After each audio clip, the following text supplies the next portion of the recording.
Silakan segera dimulai Mas Saiful.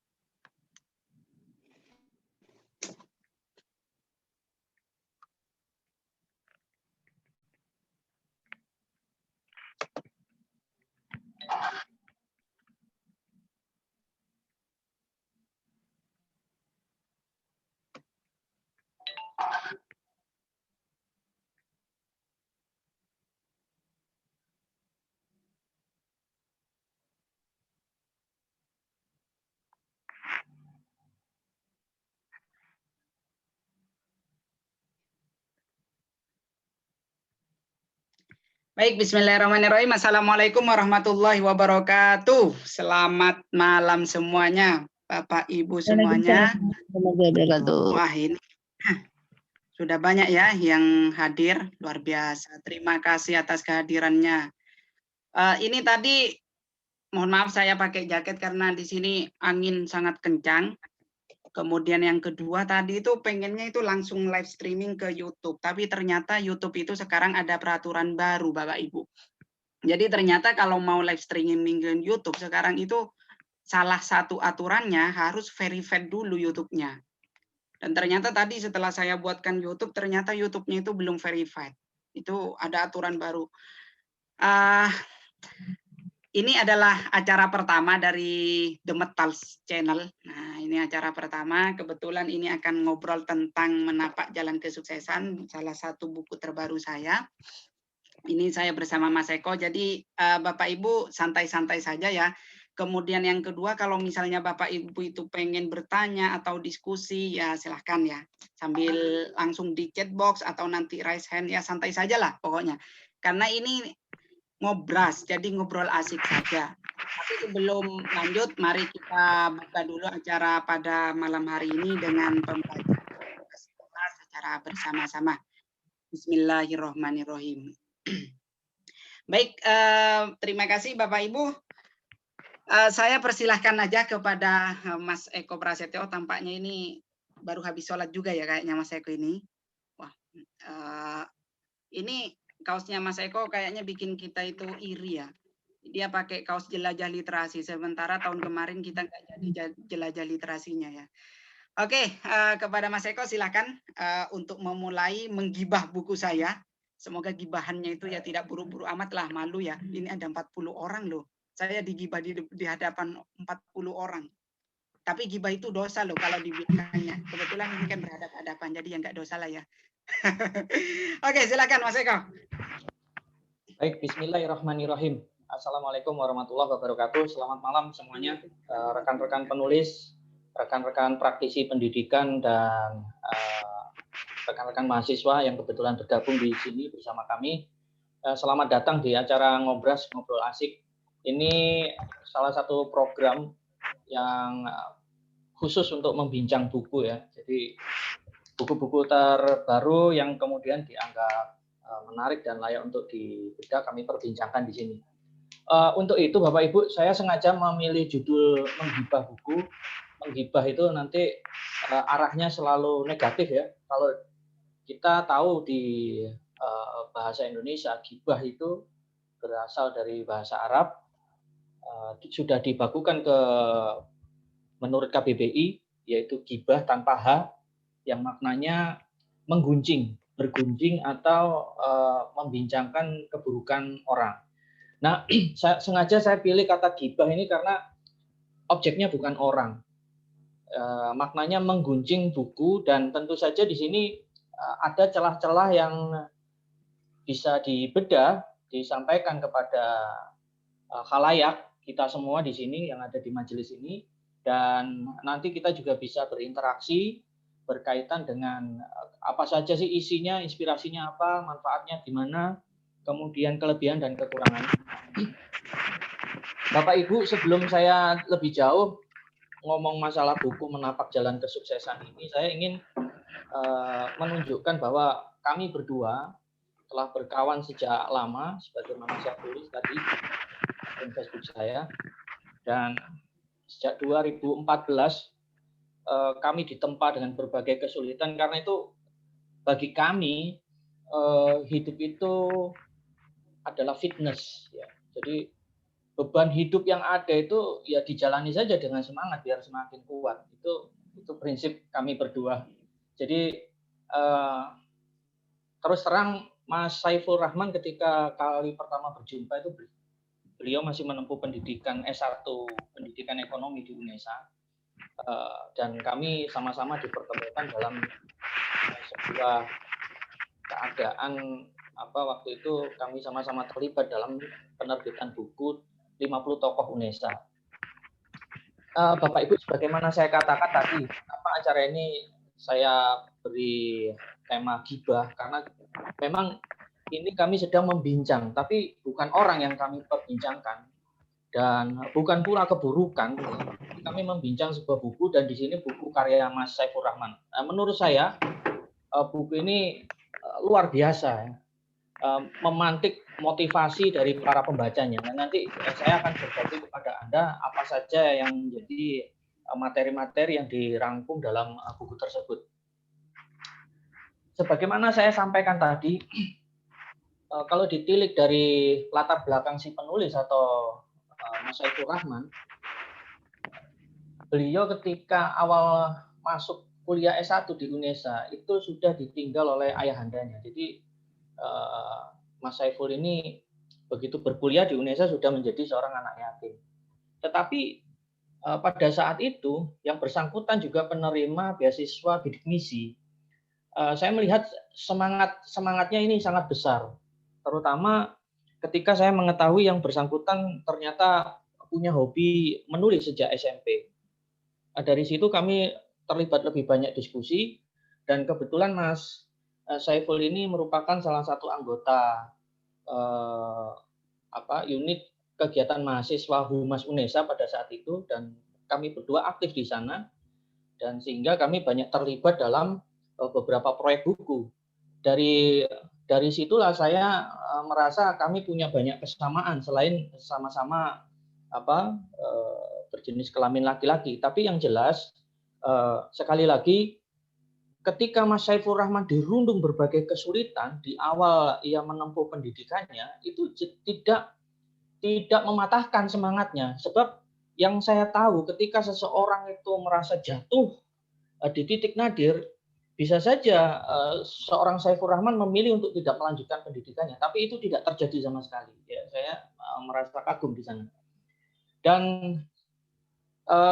kemudian persahabatan kami membuat kami semakin dekat, dan kami sama-sama punya semangat pada saat itu, Bapak Ibu. Di Foodnet kami sering bertemu.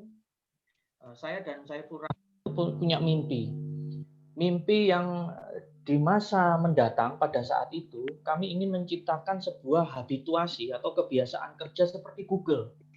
Nah, kami juga sama-sama punya passion bagaimana dengan kemampuan kami di bidang literasi menulis, kami bisa mewakafkan ilmunya, berbagi dan menginspirasi orang lain lewat tulisan. Dan sejak itulah kemudian setahun setelah persahabatan kami terbitlah buku ini. Kami saling menyayangi satu sama lain, saling mensupport tentu saja dalam hal yang positif ya. Mas Saiful Rahman yang masih sangat belia pada saat itu ternyata mampu melahirkan tulisan-tulisan yang bermutu, dan itu diakui ketika buku ini terbit dan mendapat sambutan baik di kalangan sivitas akademika UNESA pada saat itu. Catatan kecil tentang literasi ini adalah buku duet kami yang pertama.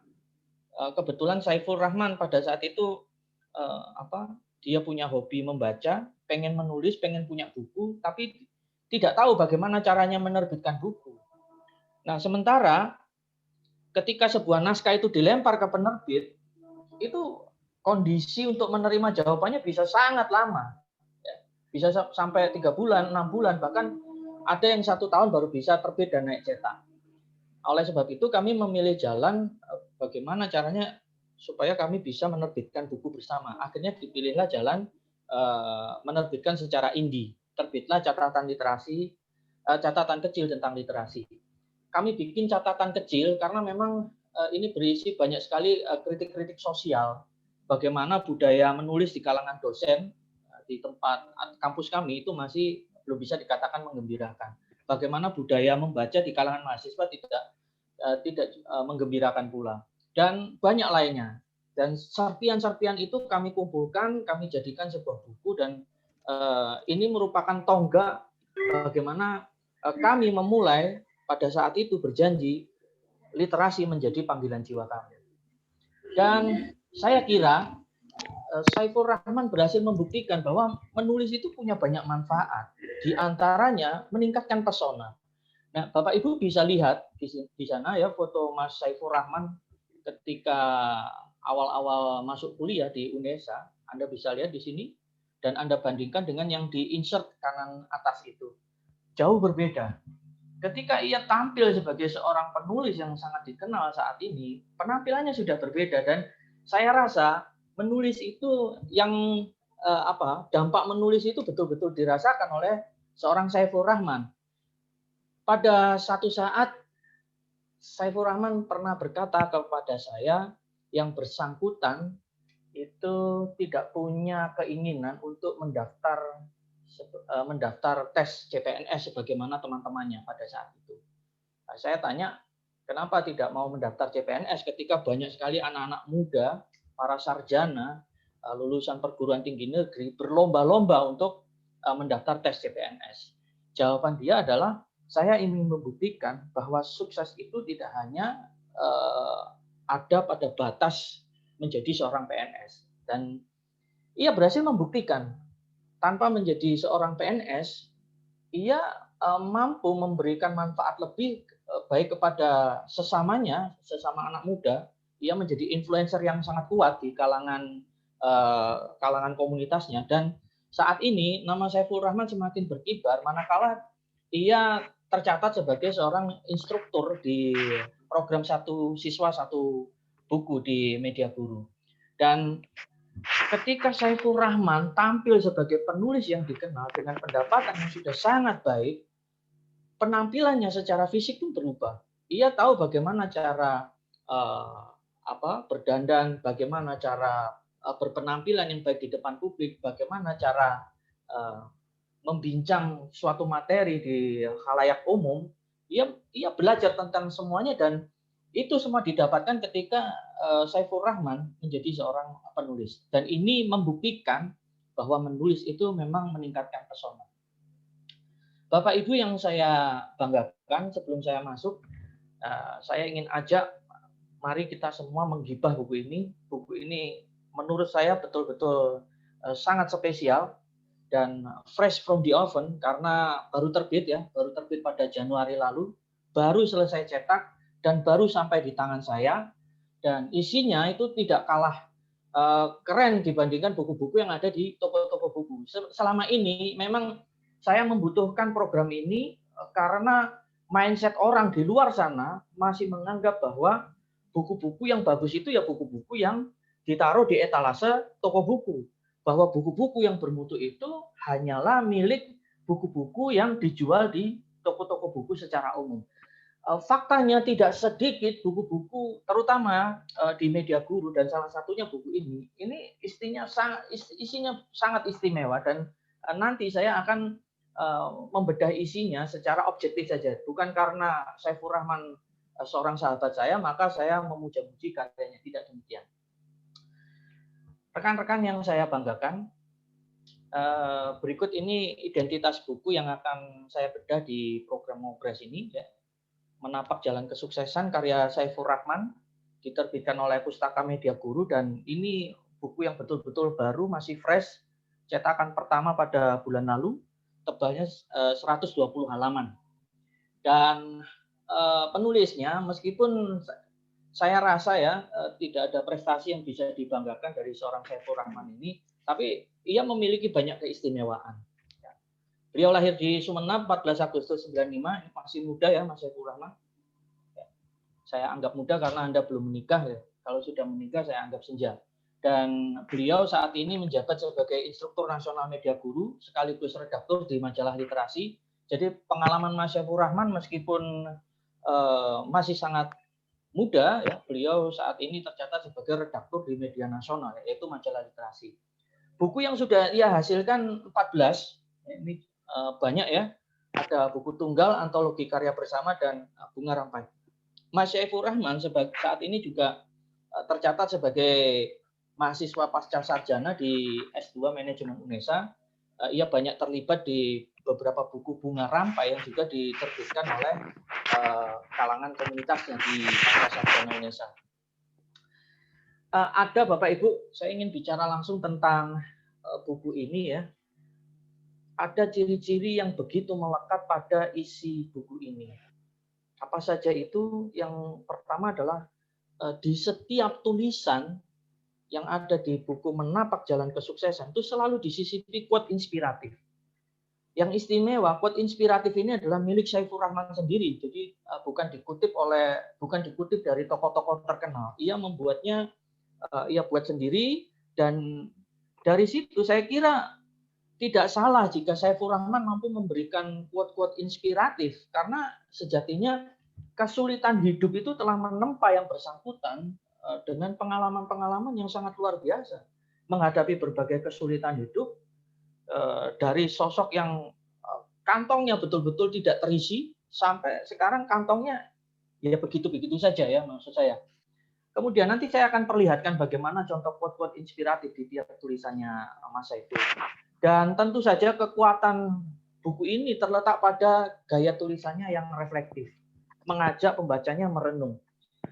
Saya kira Syaifur Rahman punya sisi lain yang ternyata tidak diketahui oleh kebanyakan orang. Tentu saja meskipun yang bersangkutan adalah seorang penulis ternama saat ini, ada sisi-sisi humanis yang amat melekat pada beliau, yang Anda mungkin mengenalnya orang yang ramah dan murah senyum. Tetapi jika kita baca dari tulisannya, maka dapat diketahui bahwa seorang Syaifur Rahman ini adalah seorang laki-laki yang sangat melankolis. Nah, nanti juga akan saya berikan contoh bagaimana gaya tulisan reflektif itu mampu menyentuh relung pembacanya. Dan ciri lain, ini ciri ketiga yang sangat melekat pada buku Menapak Jalan Kesuksesan ini adalah otokritiknya yang kuat. Otokritik itu adalah sebuah kritik yang disampaikan untuk diketahui pembaca, yang juga sekaligus menjadi cerminan untuk diri sendiri. Itu namanya otokritik. Ya. Artinya ketika ia misalnya membidik satu fenomena atau isu, di situ ada kritik yang dilontarkan sebagai bahan renungan untuk dirinya sendiri. Bagaimana caranya bisa maju tanpa misalnya merepotkan orang tuanya. Nah, ia memang mengisahkan pengalaman orang lain, tapi itu sekaligus menjadi cerminan untuk dirinya sendiri. Saya ambil contoh Bapak Ibu, di salah satu quote, saya ambil ini sangat bagus ya, berinvestasi untuk jangka panjang. Tulisan ini ada di halaman 54, dan ada quote yang bagus sekali dari Syaifur Rahman, yaitu hampir semua investasi itu memiliki risiko. Tapi ada investasi yang hampir nol risiko, dan itu adalah investasi ilmu serta amal saleh. Rekan-rekan penulis yang saya hormati, kita tahu bahwa tidak sedikit anak-anak muda sekarang itu berlomba-lomba untuk bisa mendapatkan beasiswa guna mencapai tujuannya bisa berkuliah di pendidikan tinggi. Syaifur Rahman adalah orang yang istimewa. Satu ketika Syaifur Rahman itu mengutarakan niatnya untuk berkuliah S2. Itu terjadi pada musim panas 2018. Jadi dia bilang, Mas, saya ingin kuliah S2, tapi saya tidak punya biaya sama sekali. Saya mau ambil beasiswa. Nah, saya katakan ke Mas Syaifur Rahman untuk tidak perlu mengambil beasiswa.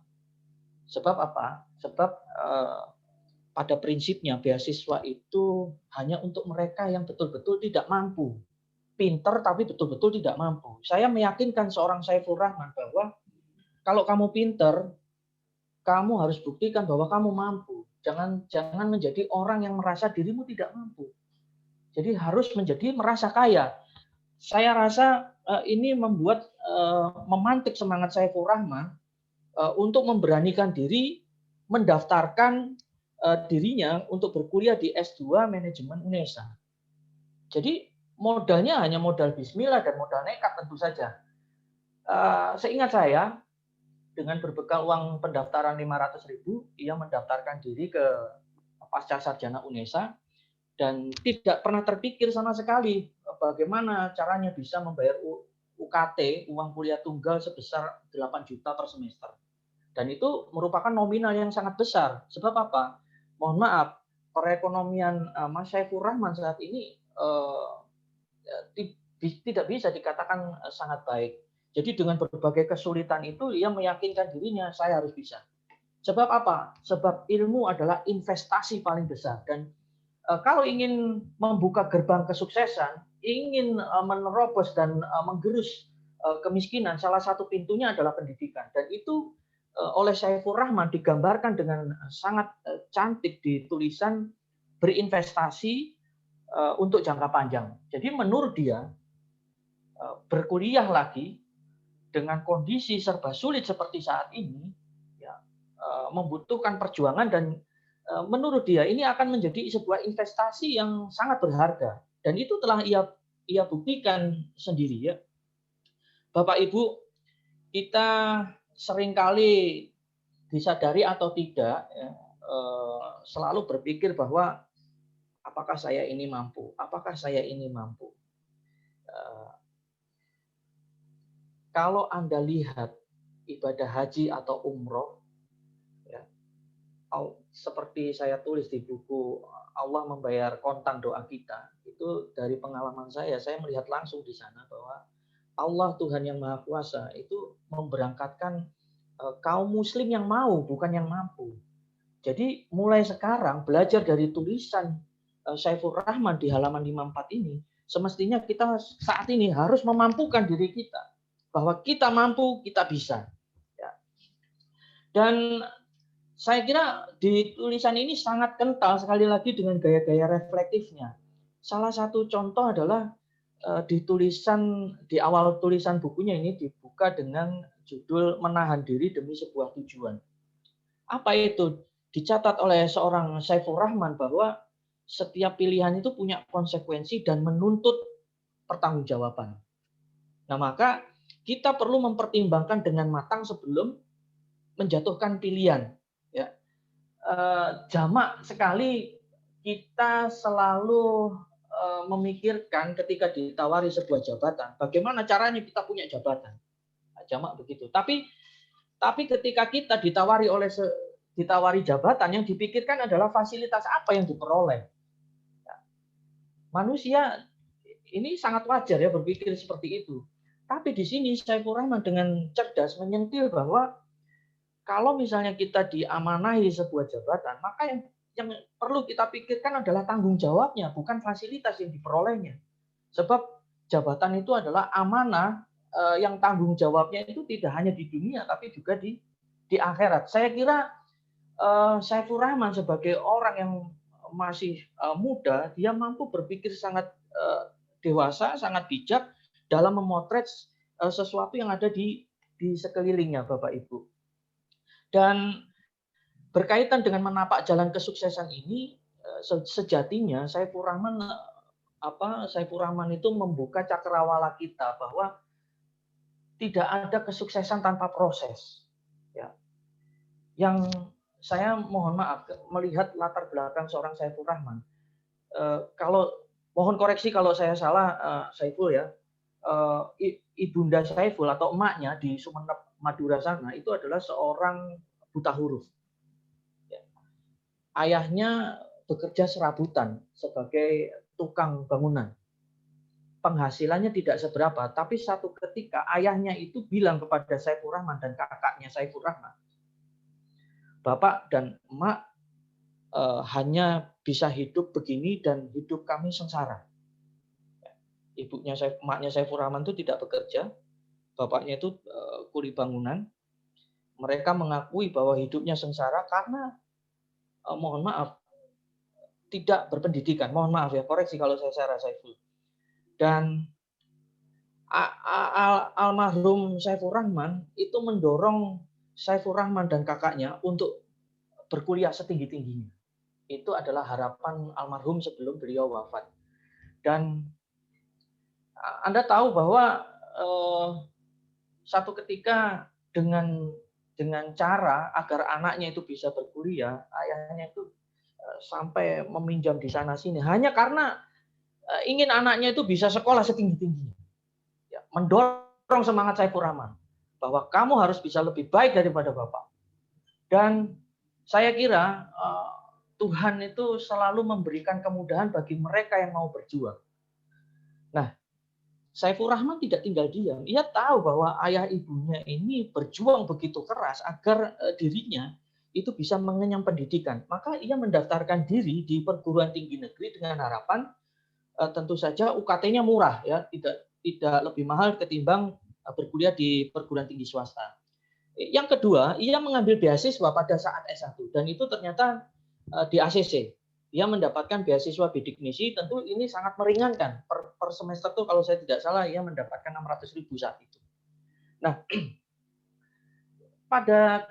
pada saat kami berjumpa kali pertama, Saifur Rahman masih mengeluhkan karena uang beasiswanya itu ternyata selalu telat datangnya. Dan itu lumayan mengganggu, apalagi yang bersangkutan itu di Surabaya, tidak punya sanak saudara, dan ia harus dalam tanda petik mondok ya di Humas UNESA, bermalam di sana atas izin Kepala Humas saat itu Prof. Suyatno, diizinkan untuk apa? Agar dia tidak mengeluarkan uang untuk kos per bulan. Maka saat itu saya mencoba mencarikan pekerjaan untuk Saifur Rahman dan ia menjadi reporter di salah satu majalah dengan gaji kalau saya tidak keliru saat itu sekitar 600 atau 700.000 dan itu sangat membantu. Dan ia dari situ ia terus meningkatkan dirinya dengan cara apa? 2,5% dari penghasilannya ketika itu disedekahkan dan dia sebagian membelikannya secara rutin, membeli buku untuk dibaca. Dan semangat literasi inilah yang sebenarnya harus muncul di kalangan anak-anak muda kita saat ini. Dan Anda bisa lihat seorang Saifur Rahman sekarang, ia menjadi seorang tokoh literasi muda yang patut diperhitungkan, tapi tidak kehilangan rasa rendah hatinya. Dan itu diungkapkan dengan baik sekali di buku ini. Seperti dalam tulisan Hari Ini Menentukan Hari Esok. Di sana ia membuat kutipan, kesempatan terbaik untuk memulai upaya meraih kesuksesan adalah saat ini. Bukan nanti, bukan esok hari. Artinya jangan menunda kesuksesan. Itu yang ia tegaskan.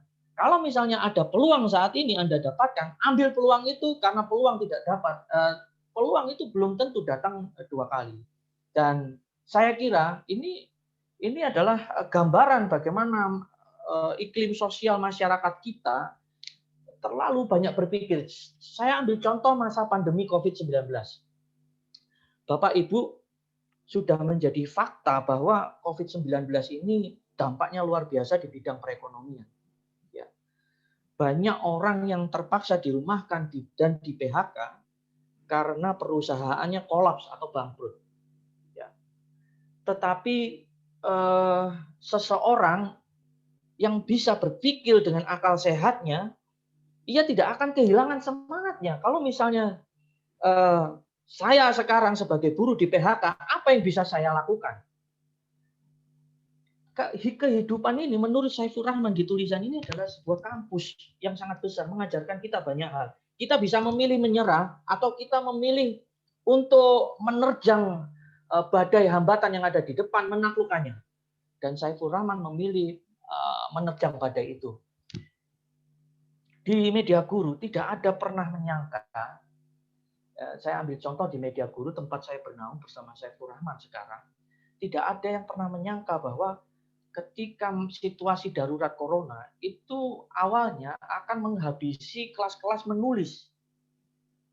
Tetapi justru di masa pandemi di Media Guru itu lahir dan dicetuskan oleh Pak Ihsan selaku CEO, mau tidak mau ya belajar itu jangan sampai berhenti. Kalau tatap muka ini tidak bisa, ya kita lakukan secara daring. Dan ternyata ide itu tepat, pilihan itu tepat. Nah, ini pula yang dipotret oleh seorang Saiful Rahman. Kita tidak boleh menyerah. Kita harus selalu bisa berinovasi, jangan melihat ke belakang. Satu ketika di tulisan ini Saiful Rahman menceritakan perbincangannya dengan Pak Ihsan, CEO Media Guru. Jadi di sebuah ruangan, Saiful Rahman itu diberi pesan atau nasihat, kalau kamu ingin sukses, ya, kamu harus berinovasi dan jangan melihat ke belakang. Ketika saya membaca dialog ini di buku ini, saya begitu tergugah, gitu ya. Artinya apa? Memang kunci keberhasilan itu terletak pada 3 hal, Bapak Ibu. Pertama, kita mampu merencanakan masa depan. Kedua, kita tidak kehilangan kreativitas. Dan ketiga adalah inovasi. Nah, 3 kunci ini disebutkan pada tulisan hari ini menentukan hari esok. Maka kesuksesan itu harus kita ambil sekarang. Tidak bisa ditunda esok, tidak bisa ditunda lusa. Ya, keberhasilan itu ada pada diri kita berani mengambilnya atau tidak. Ini semangat yang luar biasa di buku ini. Dan tentu saja ada catatan lain terkait buku ini menurut saya bahwa kadang-kadang kita sebagai orang dewasa itu cenderung tidak bisa berpikir dewasa. Tetapi ada orang yang usianya jauh lebih muda tetapi dia bisa berpikir matang. Saya melihat ini ada pada diri seorang Saiful Rahman. Ya. Satu contoh ketika ia membuat tulisan memperbaiki kesalahan. Ada quote yang sangat bagus. Apa itu? Di sini disebutkan oleh dia, ketidaksempurnaan adalah kesempurnaan bagi manusia. Saya ulangi, ketidaksempurnaan adalah kesempurnaan bagi manusia, sebab kesempurnaan sejati hanya milik Tuhan yang Maha Esa. Akan menemukan pembenaran bahwa kedewasaan itu tidaklah berkorelasi dengan usia. Bisa saja usia saya itu terpaut sangat jauh dengan Saiful Rahman, tetapi cara berpikir seorang Saiful Rahman itu jauh melampaui usia dia. Dan ini di masa-masa di era digital seperti sekarang, ketika orang itu ditempa dengan kesulitan, maka yang terpikir itu dua. Saya menyerah atau saya mengakhiri hidup. Dan Anda jangan keliru. Ya. Angka kematian akibat bunuh diri di Korea Selatan itu menempati urutan paling tinggi di Korea Selatan. Mengapa demikian? Karena depresi yang ternyata banyak dialami oleh para pesohor di sana, para aktor-aktrisnya. Anda bisa lihat data itu ya di Google, Anda cari saja. Itu disebabkan oleh sikap mereka yang merasa saya ini tidak sempurna. Saya sebagai aktor telah gagal menjalani lakon-lakon yang ditugaskan sutradara kepada saya. Maka yang dipilih oleh sebagian aktor itu adalah mengakhiri hidup, bunuh diri. Nah, tulisan ini dikemas secara apik. Kenapa? Karena ada muatan-muatan pesan dakwah. Dan saya kira Saiful Rahman telah melakukan dakwah bil qalam, yaitu dakwah melalui tulisan dengan begitu baik, dikemas secara halus, dan ketika dibaca oleh kalangan dari non-muslim misalnya, itu masih bisa diterima. Saya kira tidak banyak orang yang bisa melakukan itu, Bapak Ibu. Ya. Ketika sebuah tulisan memuat masalah dakwahnya ini bisa diterima oleh kalangan lain di luar komunitas itu. Itu tidak mudah, dan Saiful Rahman ternyata melakukannya dengan sangat baik di sini. Nah, masih banyak di buku ini yang menurut saya full motivasi ya, full inspirasi. Saya kira anak-anak muda itu wajib membaca buku ini. Mengapa? Agar anak-anak kita sekarang itu tidak terkooptasi pikirannya, misalnya selepas lulus kuliah saya harus menjadi ASN. Selepas sekolah saya harus berkuliah di perguruan tinggi negeri dengan beasiswa. Saya tegaskan di sini, buku ini memuat banyak sekali pesan, baik untuk kalangan milenial, remaja, maupun kita sebagai orang dewasa. Bapak Ibu semua, saya akan melanjutkan bedah buku ini, tapi saya kira kita bisa berinteraksi dulu dengan tanya jawab. Dan terakhir dari saya ingin menyampaikan profil Mas Saiful Rahman ya. Nah, kalau tadi sudah saya bedah sebagian isinya. Jadi Saiful Rahman ini seorang yatim, tapi dia membuat dirinya kaya. Bapak Ibu, saya menjadi saksi bagaimana seorang Saiful yang bahkan tidak punya uang di dompetnya, dia itu pernah memanjatkan doa, ya Allah mampukan saya untuk bisa bersedekah bulan depan. Itu saya saksi. Jadi dia tidak mau merasa dirinya miskin, bahwa dia memang mohon maaf ya, keluarganya itu tidak bisa dibilang miskin, tapi melarat. Saya katakan, emaknya Saiful Rahman itu seorang yang melarat, bukan miskin. Miskin itu masih punya pendapatan, sedangkan emaknya Saiful Rahman itu hanya apa? Maksudnya jagakno itu bahasa Indonesianya apa? Saiful Rahman hanya menggantungkan dari seorang Saiful Rahman. Dan saya bicara fakta. Saya sangat termotivasi dengan semangat Saiful Rahman untuk bersedekah. Dan Anda bisa lihat sedekah itu memuluskan cita-cita dan keinginannya yang paling besar. Dan Anda bisa lihat, tolak ukur kesuksesan itu bukan punya mobil, bukan punya rumah, bukan punya harta banyak, tetapi tolak ukur kesuksesan di mata seorang Saiful Rahman adalah ketika kita merasa mampu, merasa kaya. Dan itu yang bisa saya sampaikan. Nanti mungkin latar belakang Saiful Rahman sebagai seorang penulis ini bisa saya sampaikan lebih jauh. Begitu Mas Saiful, saya kembalikan ke Anda untuk bisa dipandu interaksi. Luar biasa, ya. Yang luar biasa kamu, bukan saya. Pembedahnya ini, untuk kali ini pembedahnya yang luar biasa ya. Saya sampai nggak pernah membayangkan lu bisa dibedah sampai segitunya gitu. Dan bagi saya ya hidup ya begitulah. Ya, saya memang tahu bahwa kamu tidak punya prestasi yang bisa dibanggakan, tapi kamu membuat saya bangga. Iya. Dan saya menghargai konsistensi seorang Saiful Rahman. Dia sampai sekarang rekan-rekan penulis itu masih konsisten imut, hitam mutlak, gitu ya. Silakan Mas Saiful, kita diskusi lebih jauh ya. Oke, luar biasa. Oke, Bapak. Ya ini tadi Mas Eko nggak tahu ya, bagi saya itu berlebihan ya, bagi saya pribadi berlebihan, karena ya entahlah, sudahlah, namanya kita kan nggak bisa mengendalikan persepsi orang lain ya, biarkan orang lain menilai kita, saya mah biasa aja. Oke, kalau Bapak Ibu ada yang ingin bertanya, langsung ngobrol, berbincang, raise hand, silakan, atau pakai via chat box juga silakan. Nah, ini ada pertanyaan dari siapa ini? Dari Mondang. Mondang. Mas Saiful. Ya. Mas Saiful, apa yang Mas lakukan sehingga bisa lanjut kuliah? Mohon maaf di tengah keterbatasan ekonomi. Mohon berbagi tips. Ini berarti yang jawab ini harus saya ya. Mohon dijawab Mas Saiful. Oh gitu ya Bu. Iya ya. Berbagi karena sangat inspiratif sekali ya pencerahan dari Mas Eko juga. Jadi saya sangat membutuhkan berbagi lah ya motivasinya, inspirasinya. Makasih Mas.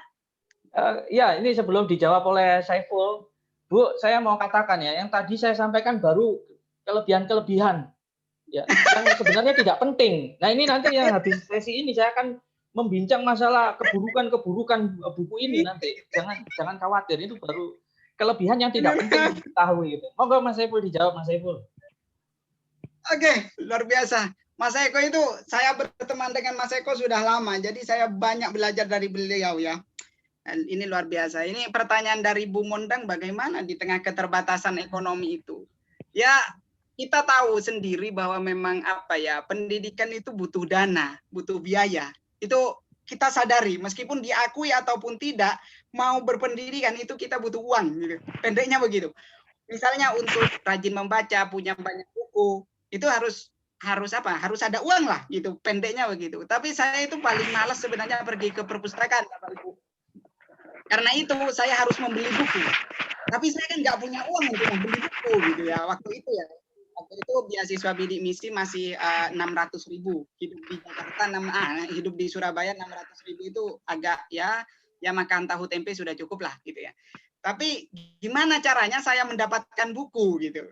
Caranya dulu masih muda. Jadi dulu itu saya caranya datang ke toko buku, kemudian saya baca secara singkat, kemudian saya foto, setelah itu saya bikin resensi. Kemudian resensi itu dimuat di sebuah media, setelah itu buktinya dikirim ke penerbit bersangkutan.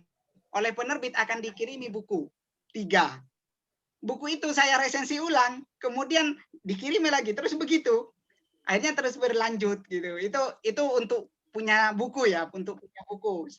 Karena saya memang orang yang malas pergi ke perpustakaan karena merasa perpustakaan itu bukunya terlalu lama-lama, nggak update, nggak up to date. Jadi saya malas gitu. Kemudian terkait kuliah, kalau S1 saya memang beasiswa, tapi saya punya banyak teman itu tidak beasiswa dan dia berjuang sampai-sampai teman-temannya itu membantu membawakan makan untuk dia, tapi ternyata anak ini sekarang jadi ada di kementerian. Jadi luar biasa itu. Saya belajar dari mereka juga. Kemudian untuk S2-nya menurut saya memang ilmu itu penting, Bapak Ibu. Ilmu itu penting, tapi ada hal yang lebih penting. Ada hal kelanjutannya. Kita banyak yang punya banyak ilmu, tapi mengaplikasikannya atau menurunkan ilmu itu menjadi sesuatu yang aplikatif itu yang sulit. Ya. Kalau bicara kemampuan menulis, saya rasa jurusan dari bahasa dan sastra itu banyak yang tahu teorinya. Tapi mempraktikkannya itu menjadi sesuatu yang berbeda. Nah, saya orang ekonomi melaksanakan itu gitu. Nah, akhirnya gimana caranya saya berpikir, gimana caranya menurunkan ilmu itu menjadi sesuatu yang praktis, yang berguna. Nah, salah satunya yang menghasilkan uang tentunya. Dari produk itu, dari praktis itu menghasilkan uang. Gimana caranya? Akhirnya saya bertemu dengan beberapa teman penulis, masuk ke majalah, menjadi kontributor di sana-sini, juga pernah jualan ya. Ya pernah jualan itu. Pernah jualan apa itu? Makanan khas Madura itu ternyata nggak laku, ditawar-tawarkan, akhirnya dimakan sendiri. Ya alhamdulillah lah, bikin saya tambah gemuk gitu. Jadi ya caranya memang tips yang kedua itu berusaha mencari uang dengan cara memaksimalkan potensi kita. Karena menurut saya setiap manusia itu pasti ada potensinya. Cuma yang menjadi persoalan adalah mau nggak gitu. Kadang setiap orang bisa berjualan, tapi tidak setiap orang mau berjualan.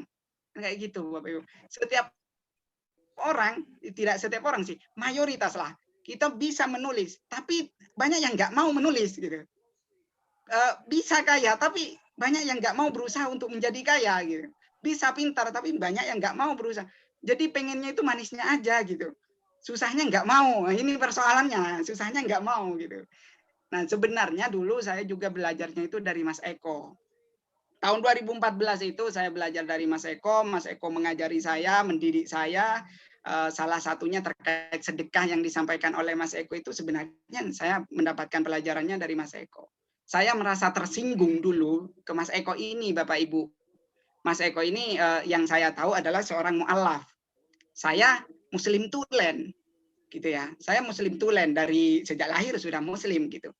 Tapi yang mengajar, yang mengatakan ke saya setelah bapak saya meninggal, Mas Eko mengatakan ke saya begini, Cong, sekarang kamu anak yatim. Aku juga nggak punya orang tua lengkap waktu itu seingat saya kayak gitu. Kita sama-sama anak yatim, tapi kita harus berkomitmen. Kamu mau nggak berkomitmen dengan aku menjadi anak yatim yang memberi, bukan anak yatim yang meminta. Akhirnya, oke, sepakat, kita salaman Bu. Tapi saya mikir kalau memberi kan harus punya. Nah kalau begitu berarti saya harus berusaha untuk punya gitu. Nah akhirnya ya bekerja, akhirnya diajak Mas Eko untuk bekerja di sebuah majalah waktu itu. Akhirnya ketika di sebuah majalah, lucunya itu ada 2 tawaran waktu itu Bapak Ibu.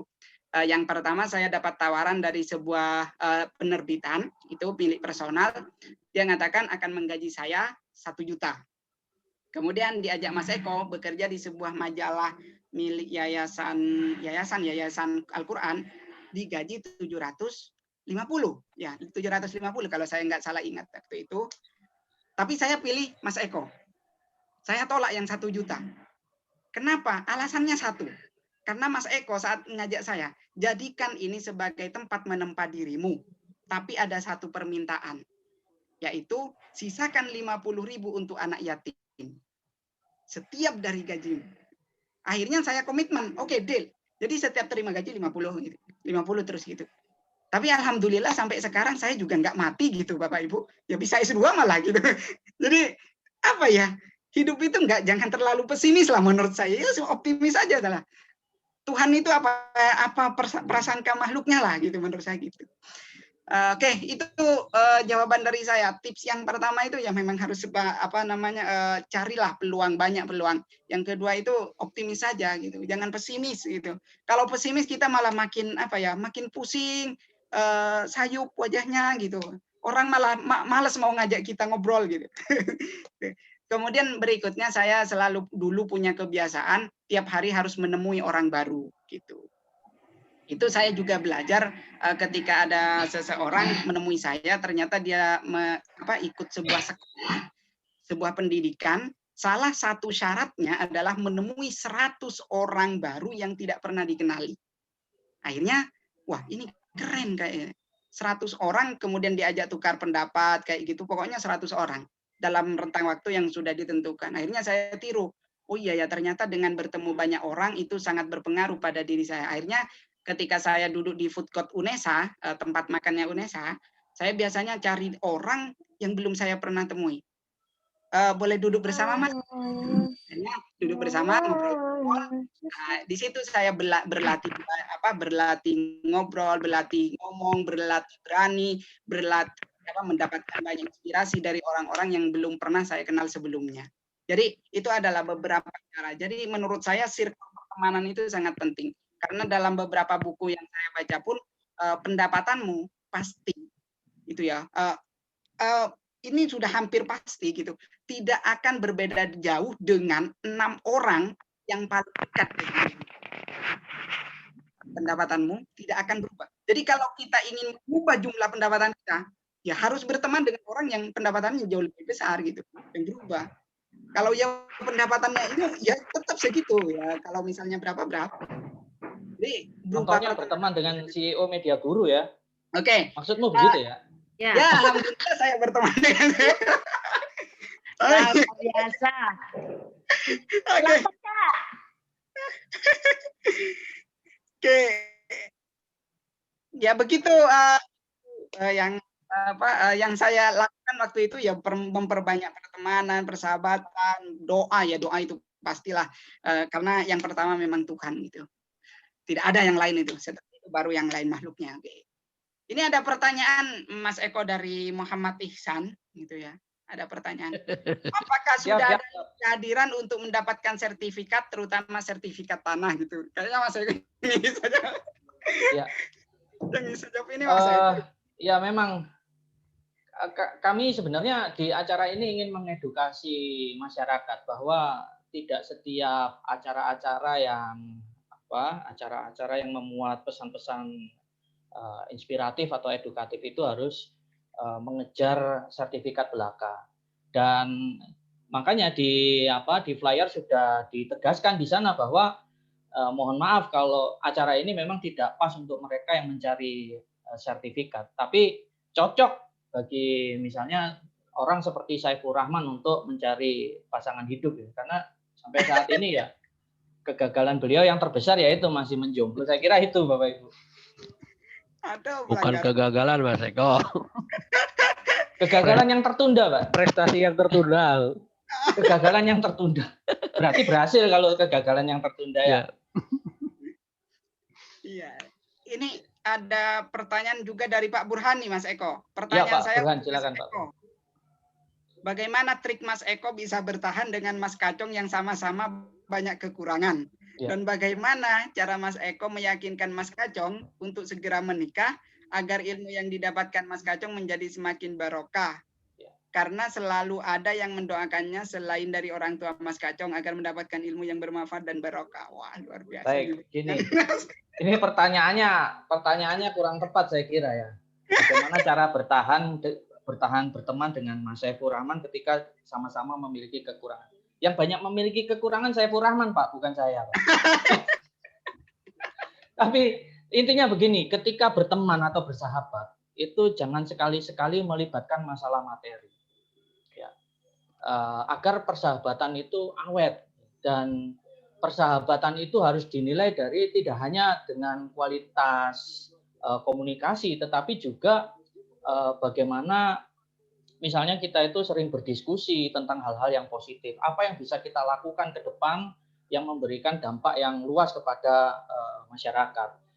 Saya dan Saiful Rahman, jadi saya punya satu pengalaman ketika saya keluar resign dari Harian Jawa Pos dengan segala kenyamanan yang saya terima kala itu. Saya sempat ditanya oleh istri saya, setelah ini mau apa? Gitu. Setelah keluar itu mau apa? Nah, saya ingin membuktikan kepada istri saya bahwa kalaupun saya keluar dari Jawa Pos, saya akan tetap bisa berbuat yang terbaik tanpa misalnya mengurangi kualitas materi yang biasanya saya berikan kepada istri saya. Jadi bukan hanya karena pekerjaan mentereng tertentu ketika kita keluar seakan-akan setelah keluar itu akan runtuh, tidak.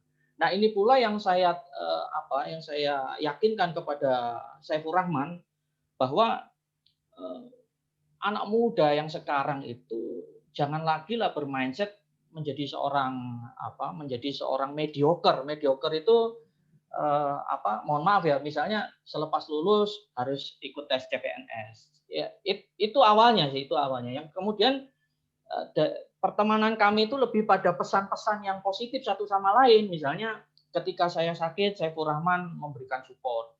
Begitu pula ketika Saiful Rahman mengalami kesulitan, saya berusaha menjadi teman yang ada setidaknya untuk mendengarkan keluh kesahnya.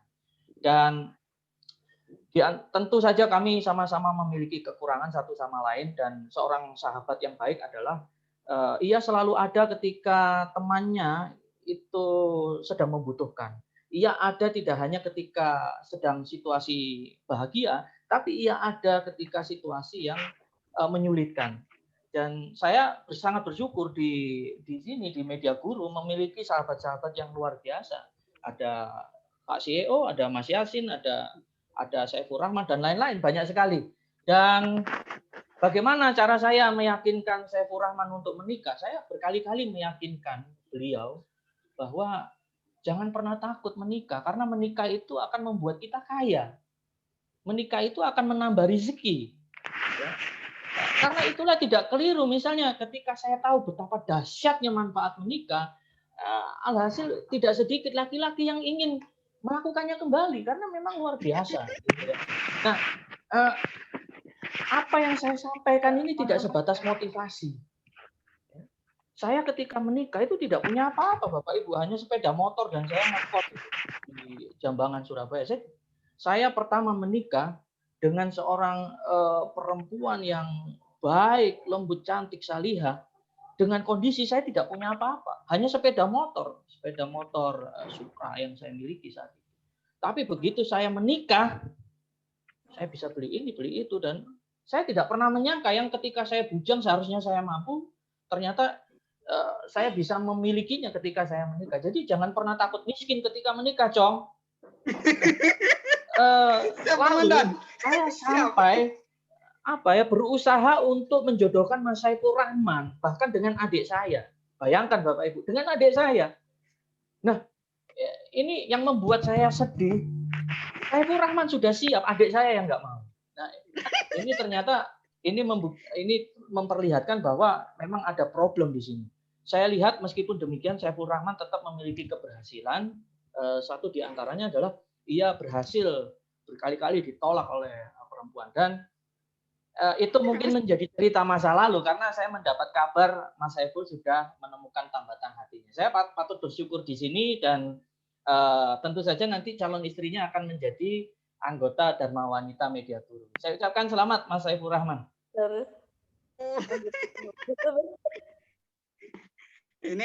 Ini ada pertanyaan lanjutan dari Pak Abbas Subang ini, Mas Eko. Bagaimana caranya Mas Eko mengubah karakter Mas Kacong? Wah, luar biasa ini pertanyaan. Ya.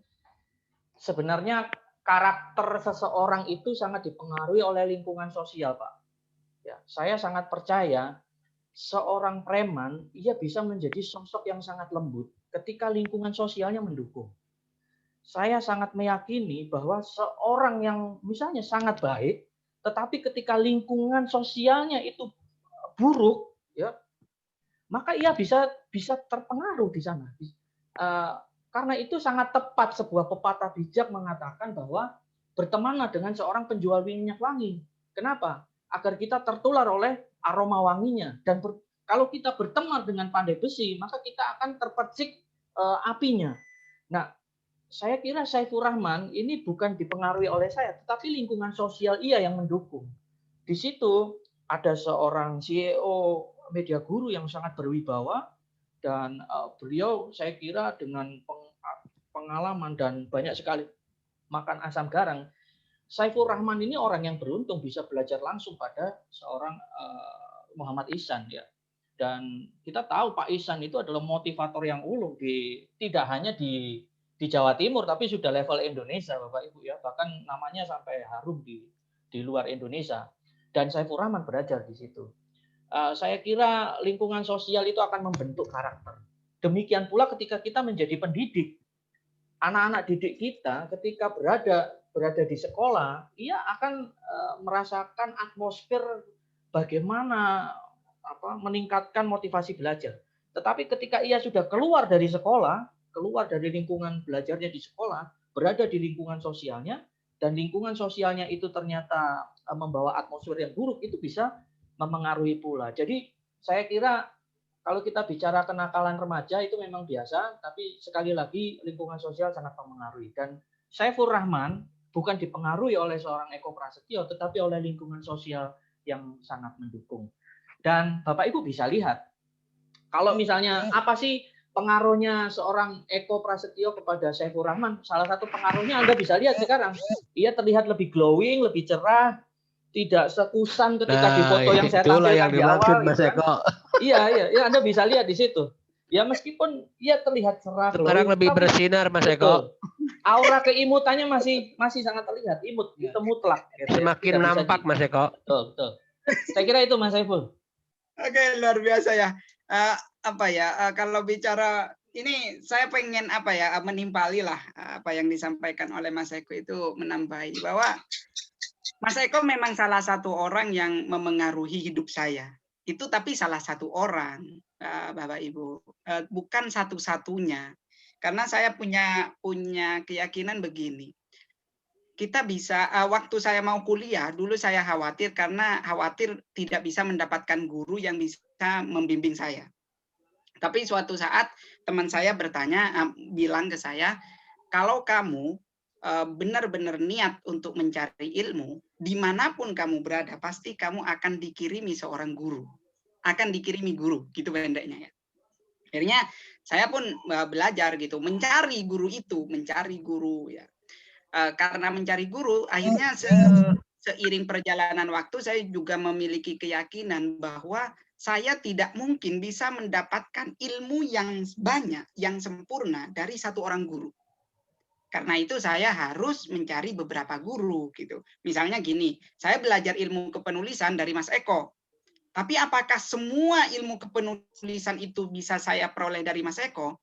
Tentu saja tidak bisa. Kenapa tidak bisa? Bukan karena Mas Eko tidak menguasai, bukan karena Mas Eko itu tidak mau memberikan, bukan. Tapi terkadang seorang guru, misalnya saya ketika ngisi materi di Sasi Sabu, ada beberapa pengetahuan saya yang tidak saya sampaikan. Kenapa? Luput dari yang ingin saya sampaikan. Alasannya beberapa hal. Misalnya yang pertama, karena tidak ditanyakan. Yang kedua, karena lupa saat mau menyampaikan gitu. Yang ketiga, saat topiknya pas, itu tidak waktunya nggak pas gitu. Itulah saya akhirnya mencari beberapa guru, termasuk di bidang kepenulisan. Tidak hanya belajar ke Mas Eko, juga belajar ke beberapa guru lain. Saya juga baca buku-bukunya Mas Eko, baca buku yang dibaca oleh Mas Eko. Gitu.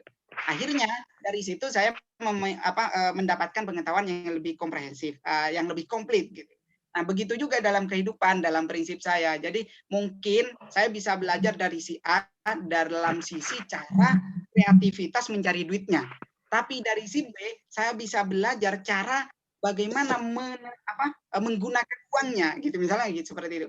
Atau misalnya dalam kehidupan lain, dari sini saya bisa belajar ibadahnya. Tapi dari sini saya bisa belajar keistiqomahannya gitu. Karena setiap orang memiliki hal yang keunggulan yang berbeda-beda. Nah, dari situ saya bisa mempelajari dari banyak guru. Jadi tidak hanya Mas Eko satu-satunya, tapi salah satunya memang Mas Eko. Termasuk cara saya agar kuliah tidak ambil beasiswa. Itu dari Mas Eko.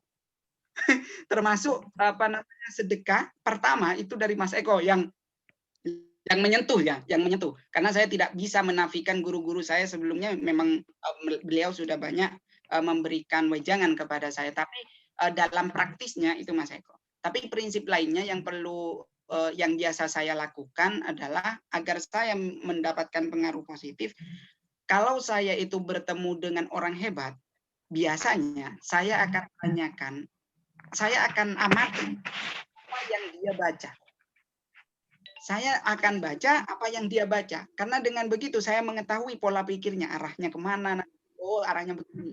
Itu yang biasa saya pelajari. Kemudian ini ada beberapa pertanyaan lagi, Mas Eko. Kalau demikian, jika berteman dengan saya yang seorang guru akan jadi pengajar ya. Ini pertanyaan dari Juni. Ini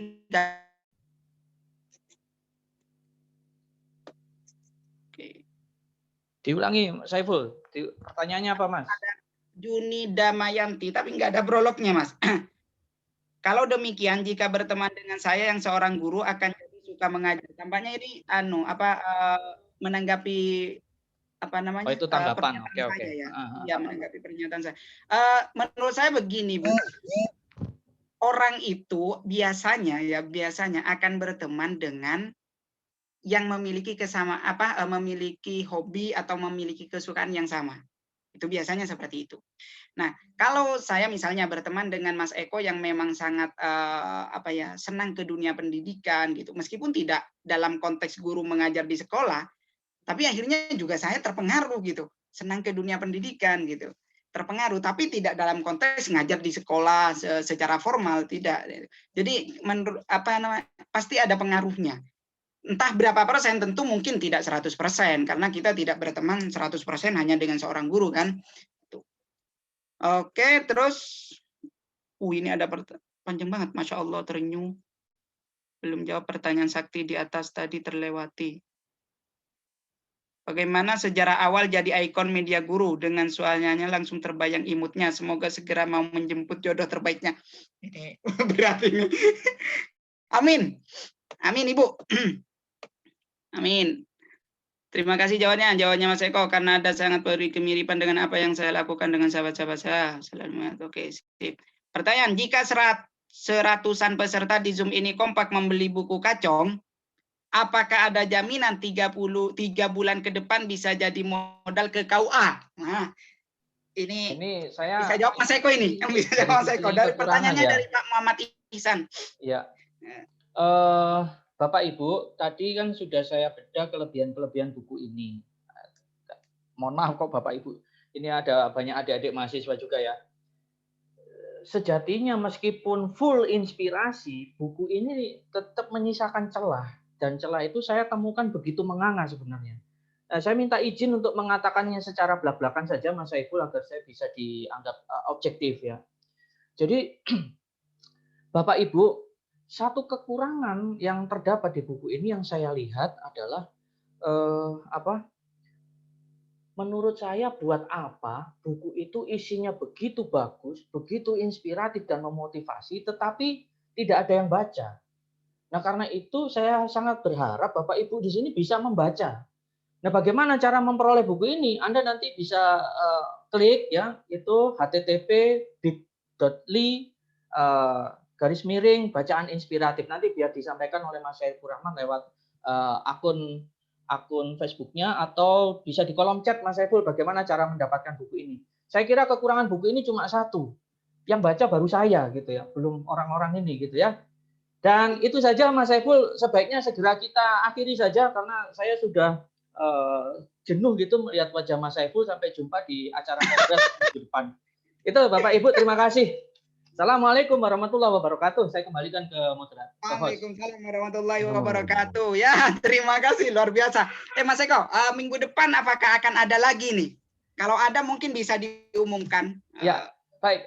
Minggu depan Bapak Ibu, teman-teman, adik-adik mahasiswa akan ada acara ngobras lanjutan, dan kebetulan kami akan berpindah posisi nanti ya, Mas Saiful Rahman sebagai striker alias pembedah, dan buku yang beliau bedah nanti adalah buku Meneroka Rindu yang Parau Senja Itu. Ya, ini buku tentang cerpen 3 paragraf, isinya berkaitan dengan kisah Bejo dan Syasha. Kita lihat mudah-mudahan minggu depan Bejo bisa ikut hadir di tengah-tengah kita. Saya kira itu Mas Saiful, terima kasih. Oke, nantikan di Rabu malam minggu depan. Oke, luar biasa. Ya, terima kasih banyak Mas Eko. Terima kasih Bapak Ibu semuanya. Saya ulangi lagi ya, tidak ada sertifikat. Ini masih banyak aja yang bertanya sertifikat Mas Eko.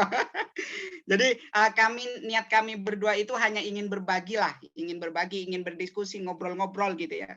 Jadi minggu depan insya Allah akan ada lagi mengenai informasi selanjutnya. Silakan Bapak Ibu pantau aja Facebooknya Mas Eko dan Facebook saya. Itu biasanya saya akan sampaikan di sana. Kemudian mengenai cara mendapatkan buku ini, kebetulan buku ini, kalau Bapak Ibu ingin membeli buku ini, tidak hanya dijual buku ini, tapi juga akan mendapatkan bersama bukunya Mas Eko. Jadi kami menjualnya secara bergandengan agar agar Bapak Ibu bisa membaca tidak hanya satu buku, tapi 2 buku sekaligus. Caranya tinggal klik bit.ly bacaan inspiratif itu. Di situ sudah ada, saya tulis lagi di kolom komen ya. Nanti Bapak Ibu kalau ingin bisa memesannya di sini. Atau Bapak Ibu juga bisa memantau Facebook dan kami, saya dan Mas Eko. Di sana biasanya kami selalu menginformasikan buku-buku tentang buku-buku yang kami tulis. Demikian dari kami. Terima kasih banyak atas kehadirannya. Mohon maaf atas segala kekurangan dan kesalahan kami. Mari kita tutup dulu acara ini dengan pembacaan hamdalah secara bersama-sama. Alhamdulillahirabbil alamin. Semoga Mas Kacong cepat nikah ya. Amin. Terima kasih Mas Kacong. Mas Kacong. Terima kasih Mas Kacong. Luar biasa. Terima kasih Bapak Ibu yang berbahagia. Semangat Mas Kacong. Mas Kacong. Jangan patah menyerah. Luar biasa, inspiratif. Gak lama ini langsung ya Mas Kacong. Kita berdoa bersama-sama. Iya betul. Terima kasih. Semakin banyak yang mendoakan nanti semakin cepat. Semakin cepat janur kuning. Ayo ke pemakaman Mas Kacong. Oh, Ayo ke pemakaman. hadir Putri. Wah, saya selalu Nanti lewat pakai upacaranya ala media guru ya. ala media guru via online. Jangan. Iya, yang sepuh bagian terima tamu ini, yang sepuh nih. Ya Mas Kacong. Tim Hore jadi ini aja deh. Sepuh jadi terima tamu di prasmanan sini. aja. Yang mau jadi terima tamu, MC, Nah, kemudian ini siap-siap. yang koriknya silakan daftar, segera daftar ke Toko ya. Kayak daftar Saya lagi jadi daftar keamanan, lagi. Mas Lagi nih, Kacong. Mas Kacong nih. Saya jadi keamanan, tenang. Sukses ya. Ya, siap. Saya siap jadi seksi sibuk aja deh. Aduh, Oh, paling Ya, enak terima seksi kasih, konsumsi. Alif, ya. Tim Hore mah tim Hurawiri. Paling enak seksi konsumsi. warahmatullahi wabarakatuh. Terima Waalaikumsalam. kasih Mas Eko, Terima Mas kasih ya, Kacong. Mas Eko. Sukses selalu Mas deh Eko. buat Mas Kacongnya. Semoga cepat. Izin live ya. Ya, Izin mari. live Sehat ya. semuanya. Assalamualaikum. Terima kasih Kacong semuanya. Assalamualaikum. Waalaikumsalam warahmatullahi Assalamualaikum. wabarakatuh.